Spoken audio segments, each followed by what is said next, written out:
Magandang araw po sa inyong lahat, mga kapatid. Ako po si Attorney Marwil Yasos. Sa ngalan po ni Father Abby Arganyosa, tayo po ay magkakasamang muli sa araw na ito dito sa inyong paboritong programa sa TV Maria, ang Know the Truth.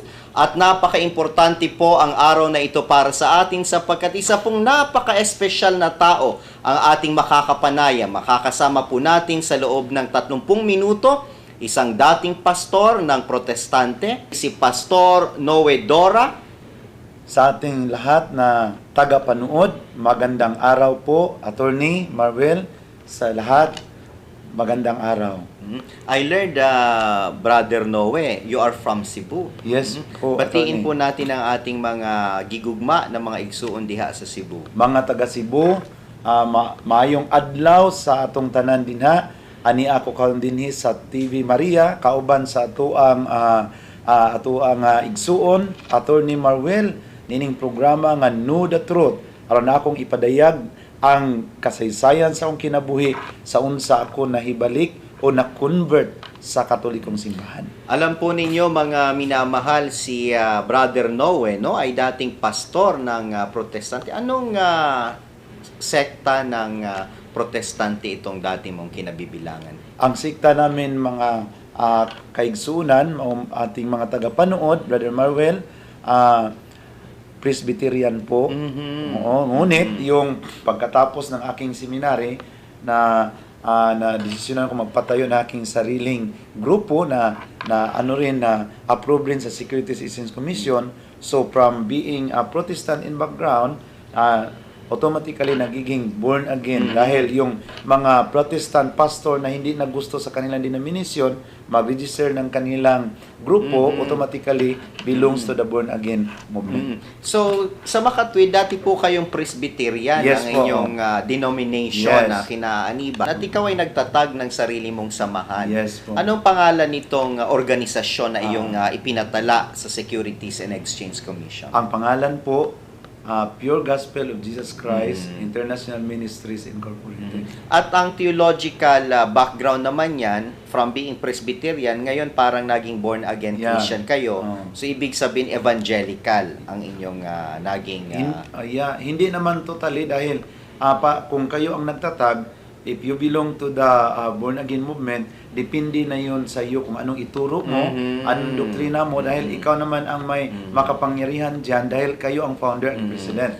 So lumalabas dito mga minamahal naming kababayan na kung sino talaga yung nagtatag ng samahan, siya yung magbibigay ng aral o Yes. doktrina sa kanilang mga kaanib. Yes. At sa pagkakaalam ko, Brother Noe, 15 years kayong Protestant pastor. Yes po, matagal rin dahil very early in my life na pumasok sa seminary, sa ministry, dahil yung papa ko ay parang church planter noon, attorney, no?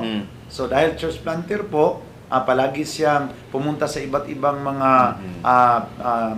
area, mga provinces, pati na sa Mindanao nakapunta kami. So yung doon sa Mindanao, matagal kami doon, may mga panahon pa na yung papa ko na he goes with other denomination, no? Nasa Mindanao, galing sa Cebu, punta kami sa Mindanao, na yung ibang mga kapatid ko nagiging pastor rin sa Christian and Missionary Alliance, no? So ako naman nanatili sa aming tradisyon bilang Presbyterian sa church. At alam po natin mga minamahal na kababayan, si Brother Noe o noon ay Pastor Noe ay matatawag natin na cradle Protestant. Hindi po siya dating Katoliko na nagprotestante, kundi ipinanganak siyang Yes. Protestante ng isang pamilyang Protestante. At sabi nga niya kanina, mga kapatid niya mismo, nagpastor din. Yes, oo. At saka yung pinaka importante na nakita ko diyan sa family namin, attorney, yung papa ko dahil magaling makipagdebate. Oo, gusto niya yung debate. So during his time, ang daming Katoliko na akay namin. Talagang Oo. parang Martin Luther pa Oo. lang dating ng Oo. iyong tatay. Oo, Ano? dahil yung papa ko magaling rin makipagdebate, gusto niya yung debate para patunayan na mali rin talaga ang Katolikong simbahan. Oh, sa amin naman, yung papa ko na parang napaka-open, basta para sa kanya, kung mayroon siyang madala na Katoliko, bilang magiging protestante, kahit na i-recommend niya sa ibang mga denominasyon, kahit na baptist ba, okay lang sa kanya. Importante na umalis din sa Katoliko dahil yung nasa isip ng Papa ko ang kaligtasan, kailangang umalis sa simbahang Katoliko. At yun talaga yung itinataguyod na kaisipan ng ating mga kapatid na protestante na tila bagay yung Iglesia Katolika sa kanilang pananaw ay yung tinatawag sa Book of Revelation na the whore of Babylon. Yes, yun. Na dapat iwan para tayo ay maaligtas.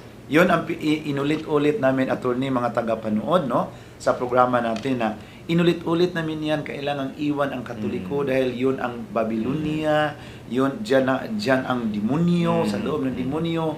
At saka yung Papa ko naman naniniwala na ang taong magdadala ng 666 ay ang Santo Papa.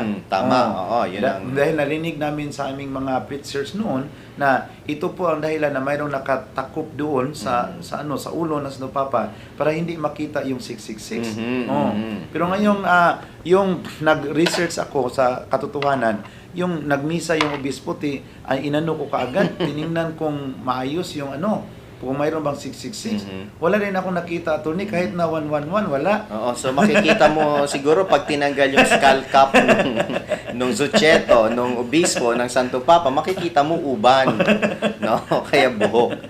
Alright. So, pero hindi natin makakaila, Brother Noe, na in-idolize mo rin yung ama sapagkat talagang napakagaling na church planter para sa kabatiran ng ating tagapanood. Ang church planter ay siyang yung nagsisimula ng isang grupo sa isang lugar at doon magtatayo sila ng isang branch ng isang sekta o denominasyon. At napakagaling ding debatista ng iyong ama. Masasabi mo ba na talagang ginusto mo na tularan o sundan ang yapak ng iyong ama? Yes po, attorney. Yun nakita ko ang kagalingan ng Papa ko at saka yung example na ibinigay niya sa amin na mga anak. Gusto ko yung sundan yung kaniyang mga apak, yung kaniyang pagmamahal sa simbahan, no? Yung paniniwala naming sinasabi naming katotohanan. Gusto kong sundan ang kaniyang mga lalong-lalo na paano siya mga tuwiran to the Catholic people para ma-convert sila. So ito na napaka sa buhay namin na ang daming Katoliko na akay namin, attorney. Talaga naman, So, dahil siguro doon sa inyong pagpupunyagi na maalis sila sa simbang Katolika, dahil sabi nyo nga, ito ay pinamumugaran ng demonyo, marami kayong naakay. At hindi po yon mga kaibigan, masasabi nating biro-biro lamang, sapagkat alam naman natin ang kalibre ni Pastor Noe noon, na siya ay graduate ng hindi lamang pipitsuging Bible School, kundi siya ay graduate ng Asia Pacific Bible School sa Cebu. Pero alam mo ba, attorney, sa ating mga tagapanood, yung school namin na Asia Pacific, nag-collapse na rin yun. Dahil yung sumunod sa akin, nagiging administrator ako, yung sumunod sa akin, na-convert rin. Naging Katoliko. Naging Katoliko. So, ang nangyari, nag-split yung seminary. Mayroong mga naiwan, pero mga maliit na lang. And then, yung bangayan, doktrina rin. Doktrina. So, nag-split dahil sa doktrina. Mayroon pa rin akong isang Bible school na nag-stop rin dahil sa bangayan sa doktrina. Yun ang pag-uusapan natin maya-maya lamang, mga kapatid. At Brother Noe, pumunta tayo doon sa sinabi mo nga nagsimula kang mag-aral, nagsimula kang mag-research tungkol sa pananampalatayang Katolika. Paano ito nagsimula? At pakipaliwanagan mo kami kung anong nag-udyok sa'yo upang tingnan itong aral ng Iglesia Katolika para iyong unawain. Ang first teaching ng Catholic Church na nag-attract sa akin, itong si Mama Mary. Dahil nakita ko mga taga-panood na ito na lang ang simbahan na nagprotekta sa credibility sa ina ng ating tagapagligtas. I discovered as a founder of Pure Gospel of Jesus Christ International Ministries Incorporated, I discovered na ang lahat ng mga born-again Christian, we are ignoring about the truth of the Blessed Virgin Mary. Because doctrine namin, Christ alone. Pero yung realization ko, na-realize ko na yung pagmamahal sa Panginoong Jesus, hindi magiging kumplito kung hindi mamahalin pati ang kanyang ina. So doon yung entry point, mga tagapanood, na I open my heart to the Catholic Church. How wonderful is this church? Because this is the church I know na si Mama Mary mayroong place sa simbahan. There's a place. But in our churches, Mama Mary is out of place. And of course, si Pastor Noe bilang isang pastor, mapapatunayan niya na sa loob ng kanilang mga grupo ng protestante, bibihira kung meron mang pagkakataon talaga na banggitin sa kanilang pangangaral ang mahal na Birheng Maria. Yes po. Karamihan rin, 90%. Mayroon naman mga protestant ngayon na they are learning, deepening about the Blessed Virgin Mary. Pero 90% wala pa. Mababaw pa ang kanilang knowledge about the Mother of At the Lord. hindi lamang mababaw ang kanilang kaalaman tungkol sa mahal na Birheng Maria na itinuturo ng banal na kasulatan at ng banal na tradisyon ng simbahan, kundi makikita natin, mararamdaman natin na meron silang pagkamuhi Yes. o pagkagalit Oo. sa ina ng ating Panginoon. Yung sinabi mo, attorney, na mayroong pagkagalit, experience ko yun sa 15 years ng pastorate ko. Na yung naisip ko, bakit ba galit ako kay Mama Mary? Na yung mga panahon na yun, mga brothers and sisters, inisip ko, hinanapan ko kung anong dahilan, ano bang kasalanan na nagawa ni Mama Mary sa akin, bakit galit wasakin ko to the point na yung isang Katoliko kung ma-convert na namin, no, ma-convert ko na, winasa ko yung mga saint, mga images of the saint, mga ripulto. At saka yung pinakaulahin namang wasakin ko si Mama Mary. Dahil parang nasa isip ko na ina ito ng Panginoon. So siya ang pinakaulahi. Baka Pinakahuli. pinakahuli, no? Baka sisipain tayo ng Panginoon, di ba? So, napakaganda nung realization mo. So, una talaga pala sa mga doctrinal challenges na hinarap mo ay yung issue tungkol sa ina ng Panginoon. At ano yung na-find out mo? Ano yung natagpuan mo sa iyong pagninilay, sa iyong pag-aaral? Paano ka ngayon na yakapin ang Santa Iglesia Katolika? Itong nakita ko, mga attorney, na ang ganda pala sa pagturo ng simbahang Katolika. Noong na-realize ko lahat, I start my journey through research personally, and then hanggang dumating from year 2000, umabot rin ng 2007, tinanggap ko yung katotohanan. Nagpabiniyag, I was baptized in Cebu and confirmed by Bishop Osilito Cortez. During that time, he was auxiliary bishop in Cebu. So yung naintindihan ko yun, hindi ako I'm the founder, no? Sinurinder ko lahat sa Panginoon na Lord, itong katotohanan. So tinanggap ko. Ngayon, noon masaya pa rin. Masaya ako dahil preacher eh. Pero ngayon mas masaya pa rin dahil hindi ko na inaway ang ina ng Panginoon. Napakaganda pong realization yan na Brother Noe. At sa iyong personal life bilang isang Kristiyano, bilang Katoliko na nga ngayon, paano nakatulong in the deepening of your faith ang mahal na Birhen at paano mo masasabi na mas naging malapit ka sa Panginoong Jesus? Naintindihan ko, Atty. Marvel, at sa ating mga tagapanood na ang pinaka-right person na magturo sa real Jesus ang kaniyang ina. Hindi Amen. sino man. Hindi ako dahil pastor ako.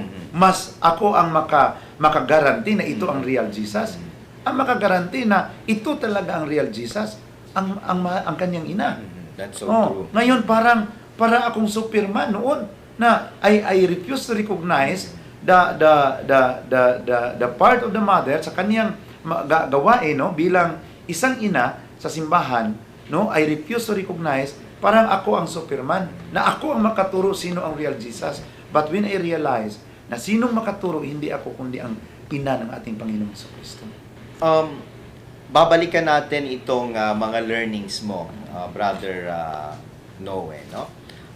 Gusto ko lang malaman, after you converted to the Catholic Church, as you said, you were baptized by Bishop Joselito Cortez, Yes. now Bishop of Dumaguete Yes. City, no? And before, Auxiliary Bishop of Cebu. Ano yung ginawa mo nung Katoliko ka na? Dahil dati kang pastor, napakahirap, no, na mangibang bako. Oo. So, I experienced suffering and persecution almost 2 years, attorney, no? From 2007 to 2009 na dahil bigla yung nakat off yung mga support ko dahil yung sa isip ng aking mga benefactor nagiging demonyo na ako. Sumama na ako sa mga demonyo, sa mga obispo at sa mga Pare. pare, no? Oh. So, ang nangyari sa akin, there was persecution. Ang persecution na pinakamabigat, yung persecution sa aking sariling pamilya. Nagalit sa akin, no? So, I move out from my church premises to avoid trouble. Dahil yung mga kapatid ko, parang inano nila yung mga members ko na kailangan itakwil na, no, paalisin. So ako naman, to avoid trouble, umalis. So tumira sa isang bahay kubo, naranasan ko yung yung kahirapan. Doon ako natuto sa pag-pray ng rosary and the chaplet of the Divine Mercy. Ang ganda pala, pag nandyan kayo sa kahirapan, na you pray the rosary together with the Mother of the Lord. That's very good. That's very Then good. doon I discovered na ang rosary para ay napaka-biblical. The foundation of the Holy Rosary, from the joyful to glorious, is founded on the written word of God. Ang problema ko lang noon, bilang isang born again, bilang pastor, kinundim ko yung rosary Rosaryo. without learning it properly. Kinundim ko na paulit-ulit, na-discover ko na ang Panginoon pala, nag-pray siya ng paulit-ulit. Sa Matthew chapter 26 verse 44, ang sabi ng Biblia, Jesus prayed again the third time, saying the same words. That's So, right. paulit-ulit pala. So, akong kumukundim sa Katoliko na paulit-ulit. Yung nabasa ko na pati na ang Panginoon, paulit-ulit niya sinalita yung mga word niya sa prayer niya in Gethsemane. Doon ako parang nahiya. Dahil yung pag-atake ko sa Katoliko, ayon sa aking katwiran na hindi biblical yung rosaryo, ang dahilan dahil I'm ignorant, no? I never study properly about the biblical foundation of the Holy Rosary. Doon ko naintindihan na ang rosary para is all about the life of Jesus. Right, oh. From His conception to His assumption into heaven. Totoo yun, Brother Noe, sapagkat ang Santo Rosario talaga ay nagpapakita ng Paschal Ministry, the life, death, and resurrection of our Lord and Savior Jesus Christ from the perspective of the person who loves Him most, and that is the Blessed Virgin Mary. Punta tayo doon sa aspeto ng pinansyal, ano? Kasi hindi naman kaila sa ating mga kababayan na yung mga pastor ng protestante, yun ang hanap buhay talaga nila, no? Yung preaching the word of God sa kanilang kongregasyon, merong mga nagbibigay ng abuloy at may mga benefactor nga, kagaya ng nasabi kanina ni Brother Noe. Anong nangyari? Ang nangyari rin, yung na-cut off na lahat na support, no? I learned na mag-gardening attorney, no? So, almost 2 years na naranasan ko yung tanim-tanim ng mga gulay, tanglad, ganyan, no? Binta-binta sa market, ganyan. Pero napakasarap naman yung naranasan ko dahil sa katotohanan, naranasan ko ito. When I was a pastor, hindi rin mayroong kahirapan pero hindi tulad sa karanasan nangyari sa akin. Yung I accept the truth about the Catholic Church. Pero Pastor, Brother Noe, alam mo naman na ang training mo ay seminary. Talagang nag-aral ka maging pastor. Nung ikaw ay nag-convert, nagtanim ka na lang. So talagang mahirap yung pinagdaanan mo, ika nga. Pero ang tanong ko sa iyo, was there ever a time na nagsisi ka, no, sa yung choice na maging Katoliko from a pastor to a Catholic at naranasan mo yung hirap? Ang sagot ko, attorney, wala rin. Dahil for 5 years yung research ko, more than 5 years looking for the church founded by the Lord. So yung nagdesisyon ako na magpabaptize at saka magpa-confirm sa Katolikong simbahan, pinaghandaan ko na yon na pwede mangyari ang mga kahirapan sa buhay ko dahil sa pagtanggap ko sa katotohanan. Ako naman, founder at saka marami na akong benefactor na nagiging koneksyon sa buhay ko. Ngayon, mag-umpisa na naman ako. No? So, tinanggap ko yon yung mga kahirapan at saka ito ang pinakamalaking purpose dahil may purpose talaga ang Panginoon dahil sa mga kasama kong mga pastor, lalong-lalo na sa mga classmate ko, kapatid, ang isip nila, binayaran ako sa Katoliko, milyon para pumanig sa Katoliko. So, yun namang 2 years of suffering attorney at saka sa ating tagapanood, yung mga pastor na inaakay ko na pabalik sa Katoliko, dinala ko doon sa tinirahan ko para makita nila na tanim-tanim nila ako ng tangal at saka mga gulay. para ma-change yung, dahil pag magdebatihan kami na hindi ako binayaran, pwede magtagal yung discussion namin. nagsinungaling ka. Ang mabuti, ipinakita nila ang sitwasyon. So yung nakita sa mga pastor, lalong ang mga pastor na touch yung puso nila, dumami ang mga pastor na gustong magbalik sa simbahang Katoliko dahil nakita nila na hindi dahil sa binabayaran ng pira, kundi dahil kung anong totoo na na-realize ko in my research about the truth of the Catholic Church. Kung si Pastor Noe Doraho ay founder ng isang samahan ng relihiyon noon, nung siya po ay nag-convert sa Catholic Church, siya po ay head na ngayon ng tinatawag na Community of the Converted Pastors to the Roman Catholic Church in the Philippines. Can you tell us something about this group? So this group unti-unting dumami yung ang pamilya ko by the grace of God, attorney, at sa ating tagapanood after 2 years, parang binigyan ako ng gift sa Panginoon na yung parent ko na 40 years debater, naintindihan niya yung katotohanan at he decided, my papa and my mama, to be baptized in the Catholic Wow, Church. yung tatay mo na ina-idolize mo dahil church planter, napakadaling magdebate by the grace of God. Ngayon, Katoliko na rin.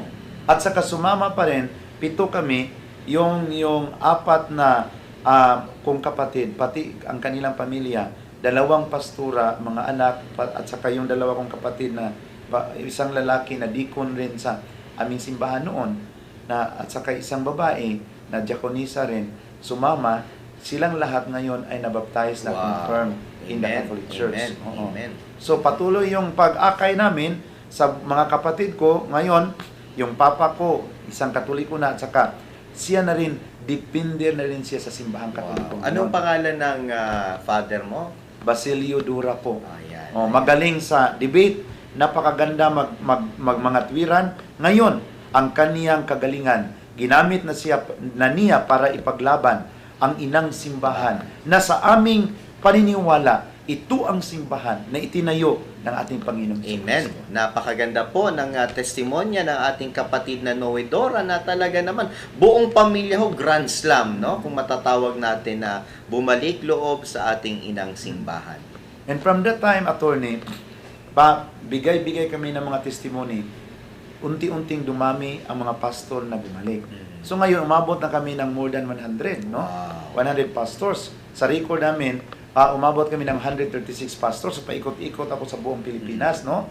Para dalawin, encourage sila na ipagpatuloy ang journey nilang conversion. So mayroon na kami mga born again, Baptist, mga evangelical, iba't iba mga denomination, Jehovah's Witness, na bumalik na rin sa simbahang Katoliko. May mga members na rin ng Iglesia ni Cristo, na bumalik, no, sa simbahang Katoliko dahil sa mga testimony sa mga pastor sa bumalik na sa simbahang Katoliko. So ito ngayon nagiging community of converted pastors to the Roman Catholic Church in the Philippines.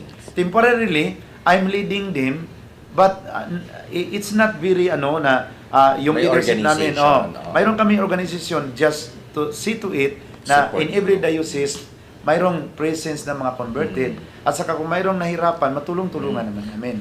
Parang lumalabas dito mga kapatid, no, na ito ang Philippine version ng Journey Home na merong sa Amerika kasi nga naman kailangan po ng support group itong mga converts natin, ng mga pastor ng ibang denominasyon na ngayon Katoliko na, sapagkat kailangan po natin na ipakita sa kanilang ating pagmamahal, na bukas ang ating mga puso, bukas ang ating mga palad upang sila'y patuloy na tulungan sa kanilang paglalakbay sa buhay ng pananampalataya. So yun talaga, attorney, nagpasalamat rin ako na inimbitahan dito para ako naman, ito is great privilege na ma-share itong ministry natin na by the grace of God, dumami, at saka marami pang mga pastor na gustong-gustong uuwi, pero mayroon kami tinatawag na module, doctrination, 30 doctrine na ituro namin yung sa mga convert, paano namin yun na-realize sa mga gustong pumasok, then pag okay na, dalhin na namin para sa baptism confirmation. Tama, parang sa Amerika, yung Rite of Christian Initiation for Adults. With no? cooperation of the diocese and the parish. Of course, of course. Ayan ho, napakaganda po ng ating panayam kay Brother Noe Dora ngayong araw na ito. Brother Noe, sa ating pagtatapos sa isang episode na ito, at alam naman natin, ito po ang una pa lamang sa ating pagtatampok ng ganitong uri ng panayam. Ano ang maibibigay mong mensahe sa ating mga tagapanood dito sa Know the Truth? Ang mensahe ko lang, tulad sa amin na ipagpatuloy natin itong evangelization, no? Sa mga convert pastor ngayon na nanonood sa buong Pilipinas, ipagpatuloy natin ang journey ng ating conversion. At saka ang verse kong gustong iwan ay ang nakasulat doon sa Judas chapter 1 verse 3. Mga minamahal, samantalang ako'y totoong nagsisikap ng pagsulat sa inyo tungkol sa kaligtasan nating lahat, ay napilitan akong sumulat sa inyo na inaaralan kayong makipaglabang masikap dahil sa pananampalataya na ibinigay na minsan at magpakailanman sa mga banal. So, sa akin, sa mga convert ngayon na nanonood, at sa lahat ng mga Katoliko, ipaglaban natin in a gentle way, no, ang ating pananampalataya para mas marami pa ang uuwi sa inang simbahan. At talaga naman po na napaka-inspiring ng ating episode sa araw na ito. Talaga naman po ang katotohanan ay sadyang maganda, sadyang kahali-halina, at sadyang makapangyarihan. At ito po ang natagpuan ni Brother Noe Dora, na isang dating pastor na protestante at ngayon po ay nagtataguyod na ng tunay na pananampalataya sa loob ng Iglesia Katolika. Ito po si Attorney Mar Villasos na nagsasabing alamin natin ang katotohanan na siyang tunay na nagpapalaya sa atin.